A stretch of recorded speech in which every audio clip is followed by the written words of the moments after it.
Renewable energy is defined as energy that is collected from resources which are naturally replenished on a human timescale. Considering how crude oil reserves are vanishing at the rate of 4 billion tons a year, the need to develop viable energy source alternatives becomes increasingly urgent. In this project, we focus on nuclear energy, solar energy, wind energy, and microalgae biomass, and the challenges that they face. Nuclear power. Nuclear power is a renewable energy source from the splitting or fusing of atoms. There are two main forms of nuclear power, fission and fusion. Fission is the much more feasible and more widely used of the two. It involves the splitting of large nuclei, usually uranium-235 or plutonium-239, into multiple smaller nuclei by firing neutrons at them. This sets off a chain reaction, the neutrons being released going on to initiate fission in other nuclei. Large amounts of energy are released due to matter not being conserved.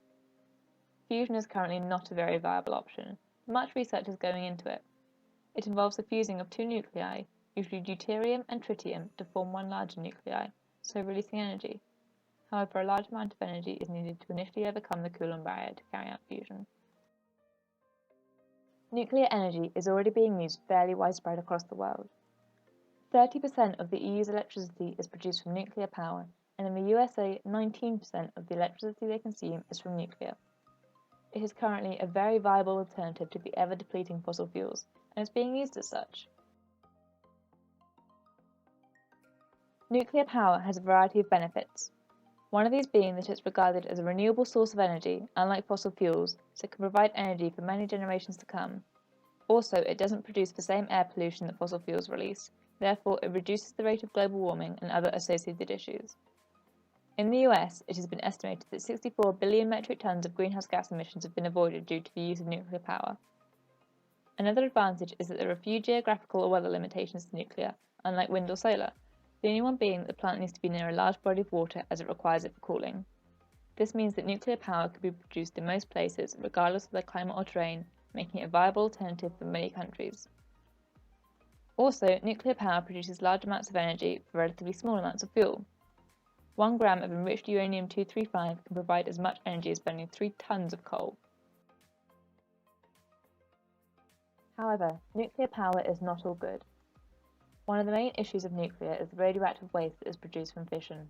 There are no real solutions to deal with it, and the current method of containing it is to bury it at least 500 meters deep underground. However, there are some concerns that over time the waste may leak into the environment, contaminating water supplies and harming the surrounding ecosystem, as well as being a risk to humans. Another major risk is that if nuclear power plants or waste transportation are ever damaged, either due to natural disasters like Fukushima, malfunction within the plant like Chernobyl, or even the potential risk of terrorist attack, then the surrounding areas will be at high risk from radiation. This can cause many severe health problems, as was observed after Chernobyl, where 31 died within the following 3 months, 237 suffered from acute radiation sickness, and the long-term effects were felt for years to come. There are also large costs associated with nuclear, especially with the initial construction and safety measures, and then the clean-up and waste disposal. The clean-up costs for the UK's nuclear power plants and their waste have been estimated at £100 billion of public money. Fusion is one of the best options for the future of nuclear power, as no radioactive waste is produced. Much research is being done into it, and if we can make it work on an industrial scale, then fusion can begin to replace fission, and the problem of the radioactive waste will be reduced drastically. Also, the initial reactants of deuterium and tritium can be sourced from water and lithium respectively, so there are abundant resources for each. Nuclear reprocessing is a technique that separates fissile plutonium from the nuclear waste to be used again in reactors, effectively recycling it, so more energy is produced from the same amount of initial fuel. This could help to reduce the waste produced, but by no means gets rid of it. Liquid fluoride thorium reactors could also help reduce the waste problem, as the waste produced from these only lives intermediately, so only needs to be stored for 500 years compared to 100,000 years of normal waste. Solar electricity represents a clean alternative to electricity from fossil fuels. The solar resource. Averaged over the entire surface of the planet, a square meter collects 4.2 kilowatt-hours of energy every day, or the approximate energy equivalent of nearly a barrel of oil per year. The potential of solar energy as a powerful renewable resource has led to the development of a variety of technologies, and I will concentrate on photovoltaic systems, or PV systems. How do they work? A solar panel is comprised of many PV cells linked together that convert sunlight into direct current electricity throughout the day. The most important components of a PV cell are two layers of semiconductor material, commonly composed of crystallized silicon that is doped. The bottom layer of the PV cell is usually doped with boron, which bonds with the silicon to facilitate a positive charge. The top layer is doped with phosphorus, which bonds with the silicon to facilitate a negative charge. The surface between the resulting p-type and n-type semiconductors is called the p-n junction. Electron movement at this surface produces an electric field. When sunlight enters the cell, its energy knocks electrons loose in both layers. The electrons in the n-type layer travel to the p-type layer, and vice versa. The electrons flowing through the circuit provide the cell's owner with a supply of electricity. A life cycle assessment is a useful tool which calculates the lifetime environmental impact of a product, from cradle to grave. To compare the life cycle assessments of PV power plants and coal-fired power plants, we can use the measuring unit of carbon dioxide equivalent, a greenhouse gas, per kilowatt hour. PV power plant systems generate approximately 960 grams of CO2 equivalent per kilowatt hour less than coal-fired power plants. Evidently, for PV power plants, the majority of greenhouse gas emissions are upstream of operation in materials and module manufacturing. The life cycle assessment can be quantified by energy payback time, or EPBT. EPBT is calculated by adding the energy demand to produce materials comprising the PV system, to manufacture the system, to transport materials used during the life cycle, to install the system, and for the end-of-life management. All of this energy divided by the energy of the annual electricity generation. The EPBT importantly depends on location and annual solar irradiance level.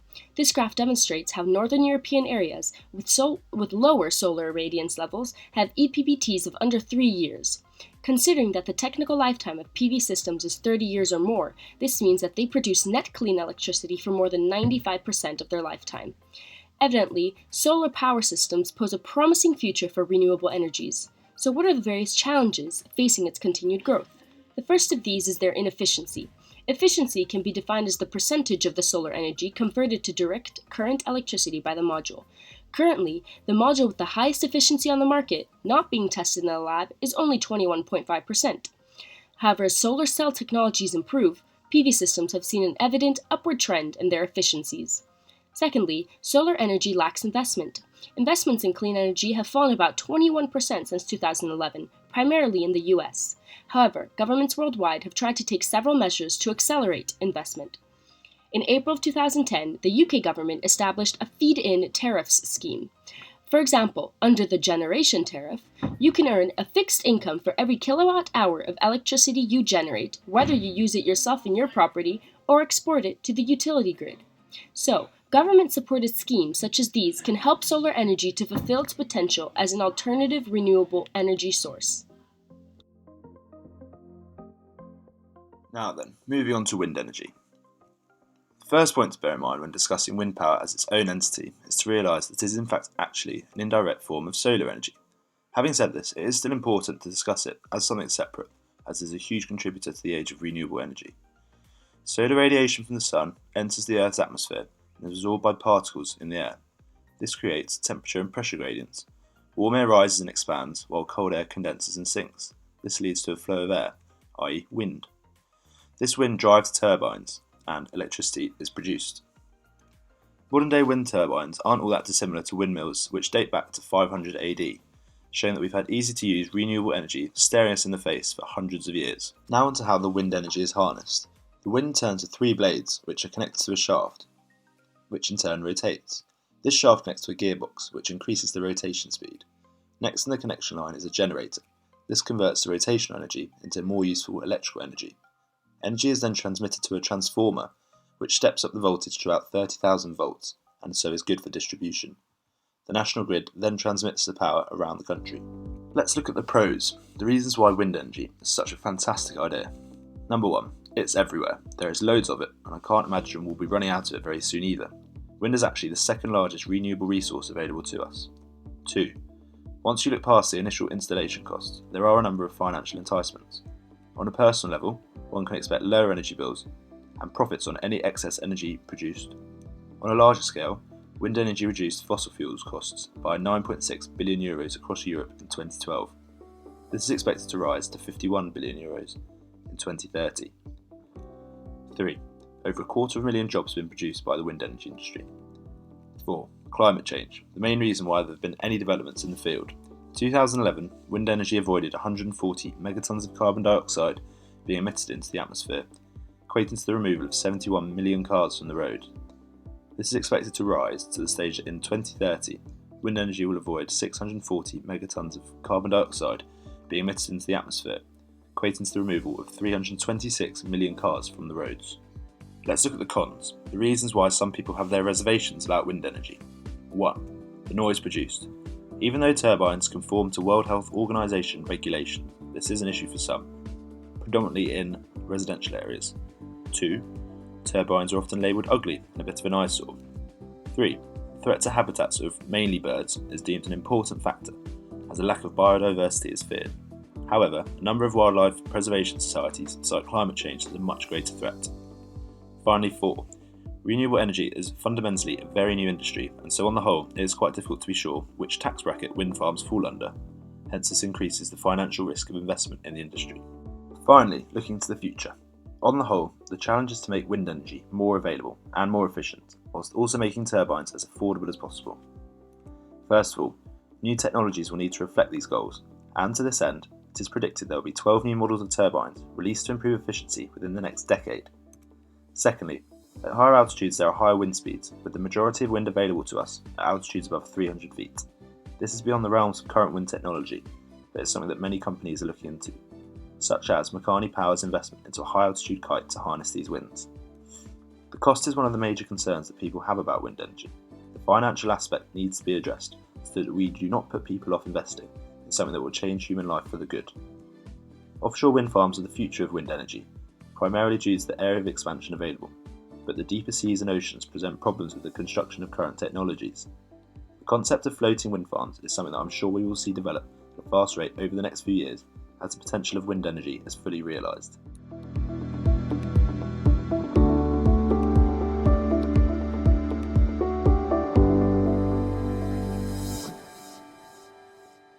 We have to find alternative energy supplies to coal, oil and gas because they're a finite supply and they produce CO2 upon combustion, leading to global warming.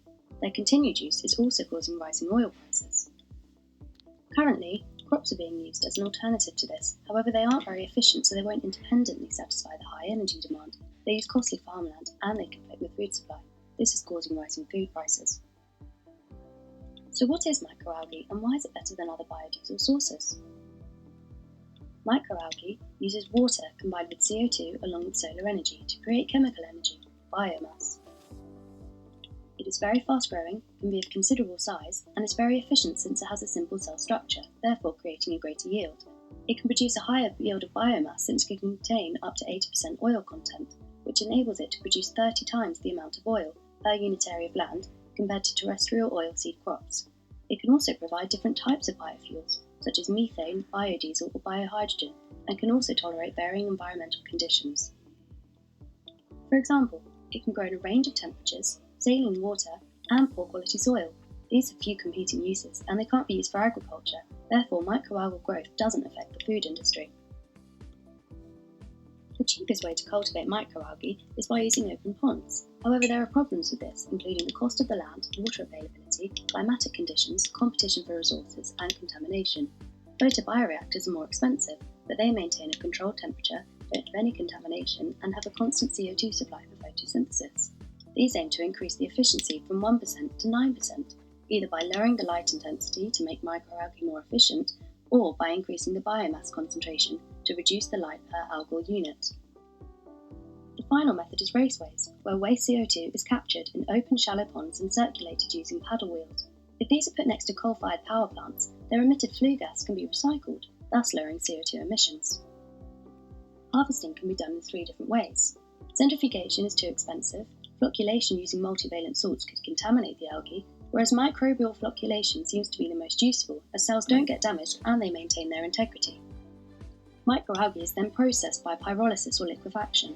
This is where water is removed, since water reduces the heat content, so decreases the energy density, thus making it difficult to be used for heat and power generation.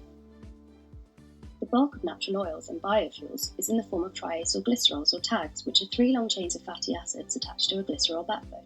60% of microalgae's body weight is tags. The tags react with alcohols in the presence of an alkali catalyst to make an alkyl ester, aka biodiesel. However, they contain more fatty acids with 4 or more double bonds than vegetable oils, which makes them more likely to be oxidized during storage. This reduces the yield of biodiesel produced and lowers its heating range, so it can't be used for fuel. However, this problem can be fixed by partial catalytic hydrogenation of the oil. Here are some other advantages of microalgae biodiesel production.